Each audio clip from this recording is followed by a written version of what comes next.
मित्रांनो, माझं नाव विजय परिहार आणि मी कावेरी सीडचा प्रतिनिधी आहे आणि परभणी आणि बीड जिल्ह्यासाठी काम करतो. तर आज आपण आहोत बारामती येथे कृषी विज्ञान केंद्रामध्ये. इथे त्यांनी आपल्या कंपनीच्या माध्यमातून बऱ्याच क्रॉपचे प्रत्यक्षित प्लॉट ओपन केलेले आहेत तर शेतकऱ्यांना पाहण्यासाठी. तर आज आपण आहोत कावेरी सीडच्या 202 मिरचीच्या प्लॉटवरती. त्या मिरचीचं तुम्हाला थोडक्यात वैशिष्ट्य सांगतो मी. आज या मिरचीला एक 68-70 दिवस झालेले आहेत कंप्लीट.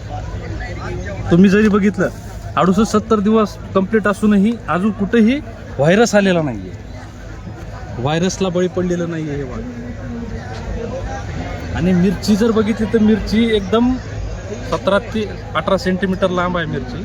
ही तुम्ही आपण ड्युअल पर्पजसाठी पण वापरू शकतो. तुम्ही ग्रीन असलेली मिरची पण तुम्ही बाजारात विकू शकता आणि याची लाल करून पण तुम्ही बाजारात विकू शकता. चांगलं उत्पादन देणारं वाण आहे हे.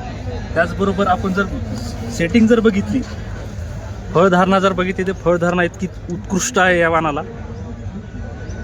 आणि उन्हाळ्याच्या दिवसात जर आपण लागवड करत असाल तर याच्यामध्ये फुल ड्रॉपिंगचं प्रमाण एकदम नगण्य आहे. म्हणजे एकदम रेअर प्रमाण आहे याच्यामध्ये फुल ड्रॉपिंगचं. त्या फुल ड्रॉपिंगला बळी पडत नाही जास्त. तरी माझी सर्व मिरची उत्पादक शेतकऱ्यांना अशी विनंती आहे की त्यांनी त्यांच्या शेतामध्ये आपल्या या कावेरी सीडचं 202 हे वाण लागवड करावं आणि त्याची भरघोस उत्पादन करून.